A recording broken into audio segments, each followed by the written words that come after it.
May nag-request na naman, pansit canton daw, pang midnight snack niya. Ba't di ka bumili kay Aling Nena o kaya kay Mang Boy? Ikaw yung nag-request ng pansit canton. Ay, oo, boss.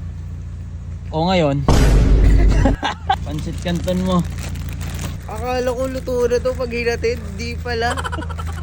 Since pangatlong beses na nga na may nagre-request sa atin, tapos pa-deliver na din daw, gagawin na nating series to at tatawagin ko tong Delive series. Yung mga nagko-comment, nababasa ko lahat yan. Wait lang kayo. Gagawin ko yung best ko na ma-deliver lahat yan. Kung sa iba, if it's late, it's free. Sa akin, if it's late, sorry. So going back to the corner, nilagyan ko lang ng shape ng parang octopus yung hotdog. Syempre, tender juicy lang malakas. Tapos, kung 2025 na, malata ka pa rin magluto ng pansit canton, wag mo na akong kausapin. De, joke lang. Ako, ganito ako magluto ng pansit canton. Nagtitira ako ng onting tubig para may sauce pa siya na onte.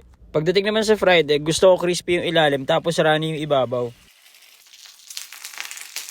Tapos ito yung resulta nung hiniwa ko kanina na hotdog. Cute, di ba? O syempre, di pwede mawala yung logo natin para rockers. Pag nakulangan pa talaga yung nag-request dito, ewan ko na lang. Ikaw, baka may request ka, comment mo sa baba. Tapos sige, deliver ko na rin sa'yo. Tara, deliver tayo.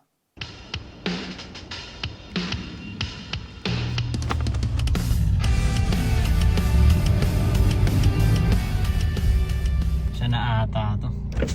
Ikaw yung nag-request ng pansit canton. Ay, oo, boss. O ngayon, pansit canton mo. Akala ko luto na to pag hinatid. Di pala. Di, joke lang, o. Ito. Kompleto, may pandesal ka pa. Rock and roll. 12:47 na, boss. Ayos, pasok ba sa, sakto, midnight snack mo? Thank you, boss, ha. Thank you, Yeah. boss, dito. Yeah, thank you.